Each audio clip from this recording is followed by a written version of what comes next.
Hello everyone. In this video we learn about the what is service information. Now see the objectives. First we learn service circular. Second we learn service bulletin. Third we learn warranty bulletin. Service circular. It is an important channel of communication between Maruti Suzuki and its dealer en masse. It contains the information related to technical matter, general service information or service policy.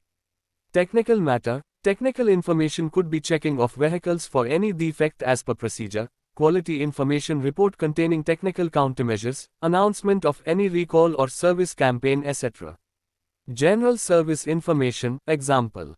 Introduction of new service equipments for workshop or body shop, information related to CSI etc. Service policy, e.g. introduction or change of service norms, information related to service labor etc. See the service circular and observe.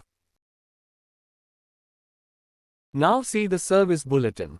It is an important channel of communication between Maruti Suzuki and its dealers en masse. It is a document which contains the information related to any technical change or modification in component, in terms of its design or any permanent modification in service technical procedure.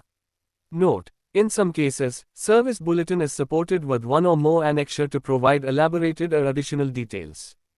See the service bulletin and absorb. Now see the warranty bulletin. It is an important channel of communication between Maruti Suzuki and its dealers en masse. It contains the information regarding change in warranty policy, procedures, norms etc. Now see the flow of information in workshop. On receipt of any service circular, bulletin or warranty bulletin, it should be discussed in the morning meeting with workshop staff and should be displayed on the internal notice board for a minimum of 1 week. Also proper filling and indexing of all the service circulars, bulletins and warranty bulletin should be done. Thank you for watching this video. If you like this video, please like, share, and subscribe. Thank you all.